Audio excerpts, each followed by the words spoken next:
کائنات میں وہ ہوتا ہے جو اللہ چاہتا ہے، وہ ہوگا جو اللہ چاہے گا، وہ ہوا جو اللہ نے چاہا۔ ساری دنیا کے انسان جو چاہتے ہیں اللہ کے بغیر نہیں کر سکتے، اللہ جو چاہتا ہے ہم سب کے بغیر کر دیتا ہے۔ یہ ذہن بنا کر پھر اللہ اس بات پہ لاتا ہے جب سب کچھ تیرے اللہ کے ہاتھ میں ہے تو اللہ کی مان کے چل کہ یہ تیرے پاس تھوڑی سی زندگی ہے، جیسے اللہ نے اس کائنات کو بنایا ہے ایسے ہی اس کائنات کو توڑنے والا ہے۔ ایک دن آئے گا، ازفت الازفہ، وہ قریب آ چکا ہے، لیس لہا من دون اللہ کاشفہ، اسے کوئی روک نہیں سکتا، ہٹا نہیں سکتا، وہ آئے گا۔ لا تأتیکم الا بغتہ، وہ اچانک آئے گا۔ وہ کیسے آئے گا؟ فإذا نفخ فی الصور نفخۃ واحدہ، ایک آواز آئے گی بڑی خوفناک۔ ہے کیا عجب دن ہوگا، شب جمعہ آئے گی، جمعہ کی رات آئے گی، کسی کو نہیں خبر کہ آج کائنات کی آخری رات۔ پرندے واپس گئے ہوں گے اپنے درختوں پر، گھونسلوں پر،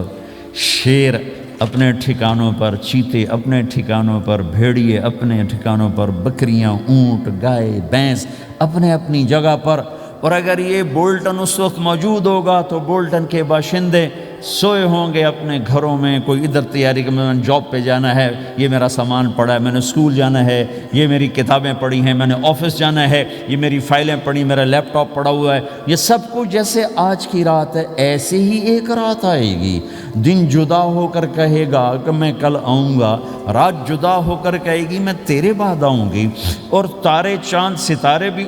ابھر کر نکل کر کہیں گے ہم نے کل بھی نکلنا ہے اور ہم نے کل بھی طلوع ہونا ہے۔ سورج بھی غروب ہوتے ہوئے یہ سوچ رہا ہوگا کہ کل میں نے پھر بھی نکلنا ہے، اور چاند بھی سوچ رہا ہوگا کہ میں نے اگلے دن بھی نکلنا ہے، لیکن اللہ کے سوا فرشتوں تک کو نہیں پتہ کہ آج آخری دن آ چکا ہے۔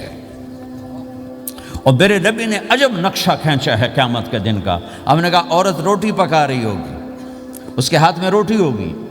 اب تو یہاں روٹی پکانے کا رواج بہت کم ہو گیا، لیکن پھر بھی پکاتے ہیں۔ روٹی پکا رہی ہوگی، اس کے ہاتھ میں روٹی ہوگی، ابھی توے پہ ڈالنے جا رہی ہوگی۔ اور ایک چیز آپ کے ہاں بالکل نہیں ہے، ہمارے ہاں اب بھی ہے کہ وہ دہی کو اس میں سے مکھن نکالتے ہیں، دہی کو وہ کرش کرتے ہیں، پھر اس میں سے مکھن نکال۔ یہ ہمارے گھروں میں ہوتا ہے، ہر گھر میں ہوتا ہے، خاص طور پر دیہاتوں میں۔ تو ایک عورت ایسے وہ اس دہی کو بلو کر کرش کر کے اس سے مکھن کا پیڑا یوں بنا رہی ہوگی، اور بنا کر برتن میں ڈالنے کے لیے ایسے کر رہی ہوگی، ایسے کر رہی ہوگی۔ یہ تہذیب اب آپ تو سمجھ نہیں سکتے چونکہ آپ تو ادھر کے لوگ بن گئے اب،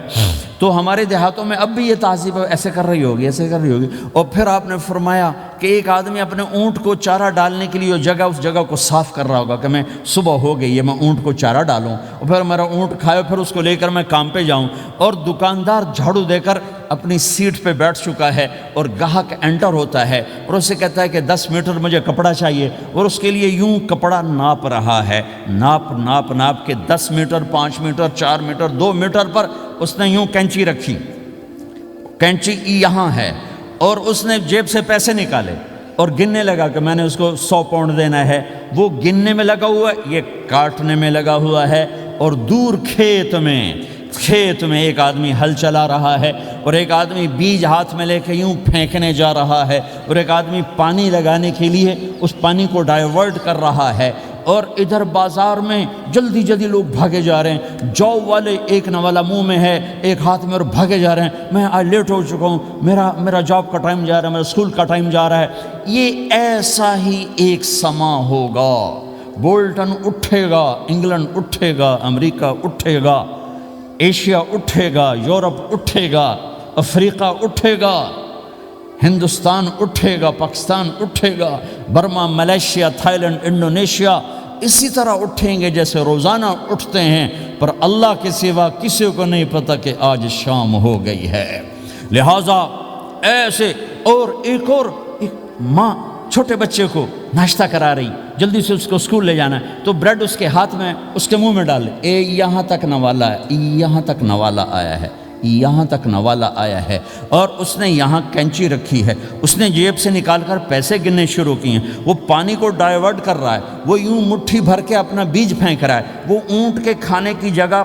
گھاس چارہ کھانے کی جگہ کو صاف کر رہا ہے، دکاندار دکان کا شٹر اٹھا رہا ہے، ایک شٹر اٹھا کے بیٹھ چکا ہے، ایک دکان کے اندر جھاڑو دے رہا ہے، صفائی کر رہا ہے، اور ایک اپنے سودے گن رہا ہے، ایک اپنے پیسے گن رہا ہے۔ بادشاہ سلامت تاج پہن کر اپنے تخت کو چلنے کے لیے روانہ ہو رہے ہیں، اور آگے پیچھے ان کے باڈی گارڈز کھڑے ہوئے ہیں، اور وہ پورا اسکواڈ کھڑا ہوا ہے، اور ادھر بازار میں کھیت میں ہر چیز میں ایک رونق ہے، چہل پہلے، چڑیاں چوں چوں کر رہی ہیں، کوے کائیں کائیں کر رہے ہیں، فاختہ اڑ کے آ رہی، کبوتر اڑ کے آ رہے ہیں، چیل اڑ کے آ رہی، شیر نکلتا ہے شکار کے لیے، چڑیاں نکلتی ہیں دھانے کے لیے، سانپ نکلتا ہے چوہے کے لیے، چوہا نکلتا ہے اپنی غذا کے لیے، بلیاں نکلتی ہیں چھیچڑے کے لیے، کتے نکلتے ہیں ہڈیوں کے لیے، انسان نکلتا ہے روٹیوں کے لیے، کہ ایک دم فَإِذَا جَاءَتِ الطَّامَّةُ الْكُبْرَى، ایک دھماکہ ہوگا،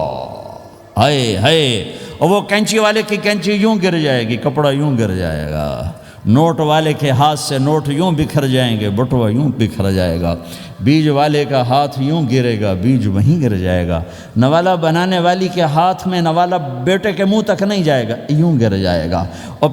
روٹی پکانے والے کے ہاتھ سے روٹی توے پر نہیں جائے گی، یوں گرے گی، توا وہ جائے گا، وہ جائے گی، معصوم بچے کو گود میں لے کر دودھ پلانے والی بچے کو یوں پھینکے گی اور بھاگے گی، لیکن آج نہ بچے نے بچنا ہے، نہ ماں نے بچنا ہے، بوڑھے ماں باپ کو چھوڑ کے لوگ بھاگیں گے، بیویوں کو چھوڑ کے خامند بھاگیں گے، خامند کو چھوڑ کے بیوی بھاگے گی، دشمن کو دشمن یاد نہ رہے گا، یار کو یار یاد نہ رہے گا، اور ہندوستانی کو ہندوستان یاد نہ رہے گا، پاکستانی کو پاکستان یاد نہ رہے گا، وہ آواز ایک دم تیز ہوگی، تیز ہوگی، تیز ہوگی، تیز ہوگی، آواز کی شدت کانوں کے پردے پھاڑتی جا رہی، پر انسان بڑا سخت جان ہے، یہ نہیں مرے گا، پہلے جانور مریں گے، پہلے آسمان ٹوٹے گا، اذا السماء انشقت وَأَذِنَتْ لِرَبِّهَا وَحُقَّتْ وَإِذَا الْأَرْضُ مُدَّتْ وَأَلْقَتْ مَا فِيهَا وَتَخَلَّتْ وَأَذِنَتْ لِرَبِّهَا وَحُقَّتْ، وہ آسمان پھٹا، اذا الشمس قُوِّرَتْ، وہ سورج ختم ہوا، وَإِذَا النُّجُومُ انْكَدَرَتْ، وہ ستارے جھڑ گئے، ٹوٹ گئے، وَإِذَا الْجِبَالُ سُيِّرَتْ، پہاڑ ریت بن گئے، وَإِذَا الْعِشَارُ عُطِّلَتْ، جانور منہ اٹھا کے بھاگ پڑے، اذا السماء انفطرت، آسمان پھٹا، وَإِذَا الْكَوَاكِبُ انتثرت، ستارے ٹوٹے، وَإِذَا الْبِحَارُ فُجِّرَتْ، سمندروں میں آگ لگ گئی، وَإِذَا الْقُبُورُ بُعْثِرَتْ، قبریں اکھڑ گئیں، انسان ادھر بھاگا ادھر بھاگا، ہر چیز کو تباہ ہوتے دیکھ رہا ہے، پہاڑ ریت بن رہے ہیں، جنگلوں میں آگ لگ رہی ہے، سمندروں میں آگ لگ رہی ہے، آنکھوں کے سامنے سورج کو بکھرتا دیکھیں گے، اندھا ہوتا جہان، چاند ٹکڑے ٹکڑے، تارے ٹکڑے ٹکڑے، آسمان ٹکڑے ٹکڑے، اور ان کی ایسی سخت جانی، یہ سب دیکھیں گے۔ ان سارے مناظر کے بعد پھر میرے اللہ کی ایک خوفناک اسرافیل کی آواز آئی، اور سب، آج کوئی رونے والا نہیں ہے، آج کوئی کفن دینے والا نہیں ہے، آج کوئی قبر میں ڈالنے والا نہیں ہے، آج کوئی کندھا دینے والا نہیں ہے، آج سب کی اکٹھی موت ہے، آج سب ختم ہیں، پھر میرا رب پہلے آسمان کے فرشتوں کو موت دے گا، پھر دوسروں کو، پھر تیسرا آسمان، پھر چوتھا آسمان، پھر پانچواں آسمان، پھر چھٹا آسمان، پھر ساتواں آسمان، پھر اللہ تعالیٰ عرش کے فرشتوں کو موت دے گا، پھر اللہ تعالیٰ فرمائے گا جبریل میکائیل مر جائیں، تو اللہ تعالیٰ کا عرش سفارش کرے گا، یا اللہ جبریل میکائیل تو نہ مریں، ان کو تو بچا لے، تو اللہ تعالیٰ فرمائیں گے اسکت فقط کتبت الموت علی من کان تحت عرشی، خاموش رہو، میرے عرش کے نیچے سب نے مرنا ہے، جبریل مر جائے گا، میکائیل مر جائے گا، پھر اللہ پوچھے گا کون باقی ہے، تو وہ کہے گا یا اللہ اسرافیل جو پھونک رہا ہے وہ باقی ہے اور میں باقی ہوں، اللہ کہیں گے اسرافیل مر جائے، تو اسرافیل وہ جو ہاتھ میں لے کے پھونک مار رہے ہوں گے سور، وہ ان کے ہاتھوں سے گرے گا اور اسرافیل میں گرے گا، اور وہ سور یوں اڑتا ہوا اللہ کے عرش کے ساتھ جا کر ٹک جائے گا، پھر اللہ فرمائے گا کون باقی ہے، اب اسرائیل کی ٹانگیں کانپیں گی، سب کو موت کا ذائقہ چکھانے والا آج خود چکھنے لگا ہے، کون باقی، یوں دھڑ دھڑ دھڑ دھڑ دھڑ دھڑ ٹانگیں، یا اللہ بس اب تو تیرا یہ غلام باقی ہے، باقی تو سب اتر گئے موت کے گھاٹ، تو میرا اللہ تعالیٰ کہے گا مت، فَإِنَّكَ خَلْقٌ مِّن خَلْقِ، تو بھی مر جا، تو بھی میری ایک مخلوق ہے۔